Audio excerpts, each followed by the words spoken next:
how's it going? Freaking excited again for the day. Blah, blah, blah, blah.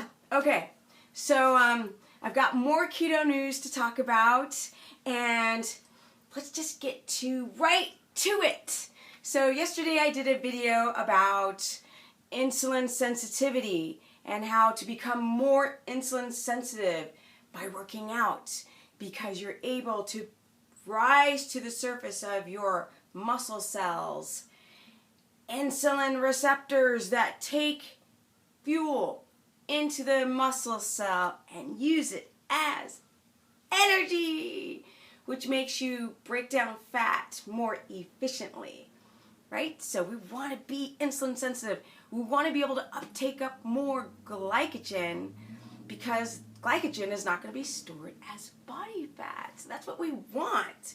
So this is the business. I actually just ate a humongous breakfast, so I'm always kind of a little bloated after the meal, but as you can see, I'm still quite lean, even though I've eaten a lot of food this morning. And I eat a lot. People are like, what do you eat for breakfast? And I eat my big, huge breakfast sandwich with a lot of butter, and it's like a sandwich I make, and I make the bread, and I use the coconut flour and stuff, and I make a turkey patty, and I put like avocado and sunny side up egg, and I mean like quarter of a stick of butter on that sucker. That's what I just ate, plus a pancake on top, plus a fatty tea, and I'm raring to go, and I can't wait to go work out. Okay, so I'm going to talk to you today about HIIT training, of course, the ketogenic diet and how it affects the body, and I spoke a little bit about insulin sensitivity, but I'm also going to talk to you about here we go, HIIT training versus resistance training.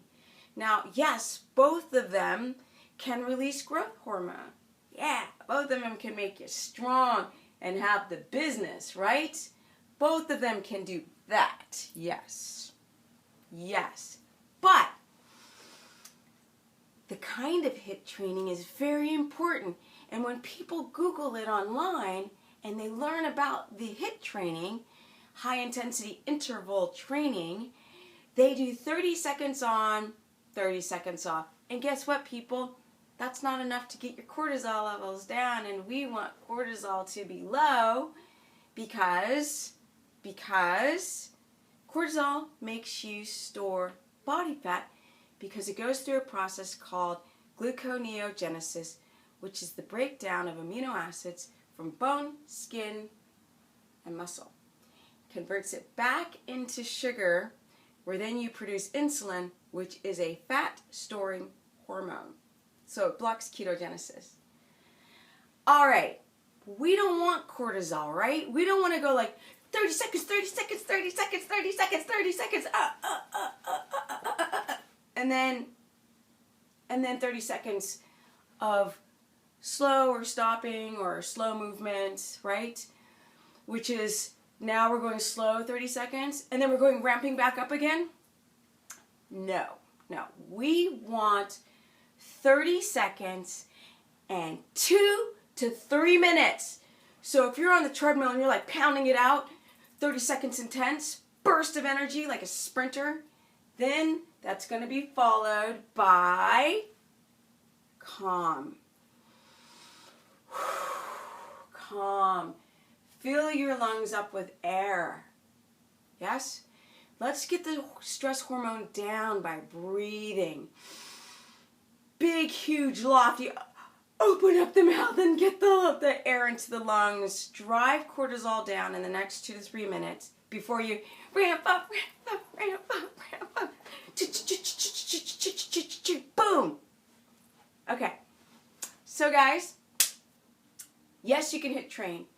I really don't prescribe it, because people always want to feel like if they're not moving and sweating all the time, then they're not burning calories. But guess what? You're not burning calories. You're actually storing body fat via too much cortisol. It's the fight or flight response.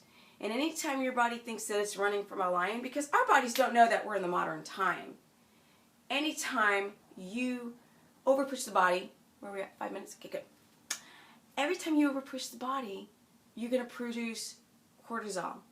And it's also the common theme.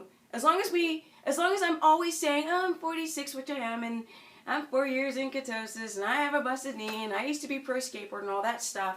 And this is why I got my body so lean, because of course I cannot use the large muscles of my body to burn calories.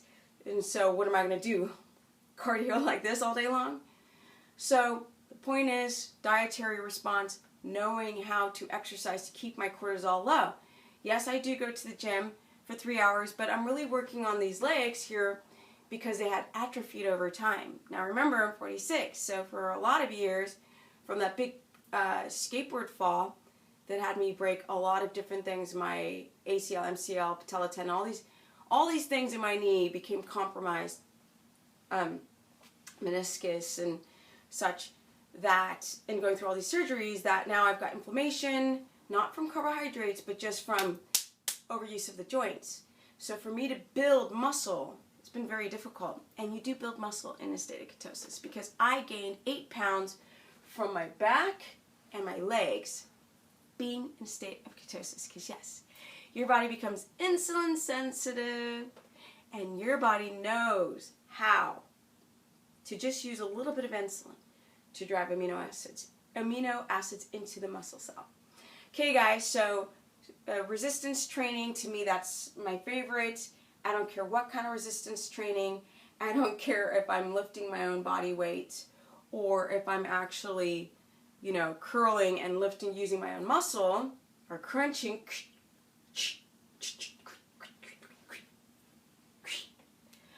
Point is that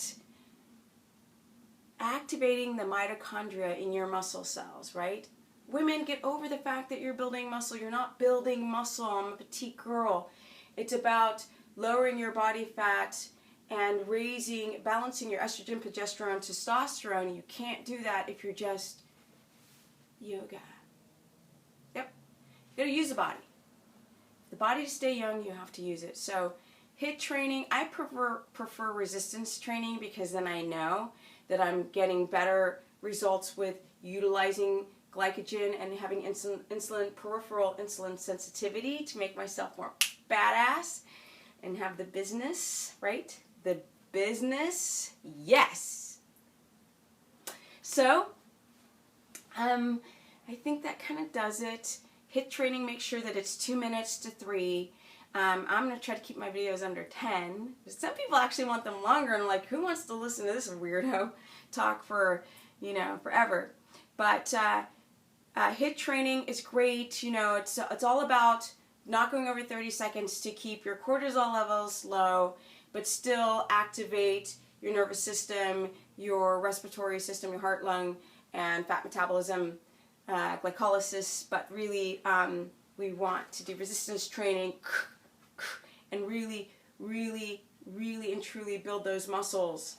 Yes, because they're become insulin sensitive peripherally, which is awesome. I love it. It's so cool. Love it, love it, love it, love it, love it. Life. So awesome. Okay, guys, so that's my subject for today. It's about HIIT training versus, and I'll do like a HIIT training versus CrossFit training versus powerlifting, bodybuilding, and kind of put them all in and explain how the ketogenic diet works on all of those 3 things. Go to my Facebook until my darn website and the content gets finished, which is stephanieperson.com is my website. But also go to Stephanie Person Skater before that thing gets filled up and look at all the activity going on the site, because it's pretty cool. And I'm going to enjoy the day. I'm going to do some writing. I'm going to loosen up my joints so I can stay young and fresh and vital. And that's it.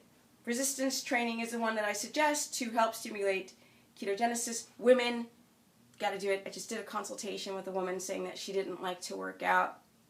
She said, makes me tense. I like to do yoga. And I said, do yoga. Do that. Learn how to breathe. But freaking work those muscles, yeah? Work those muscles, y'all. Work them. Okay. Peace out. Till next time.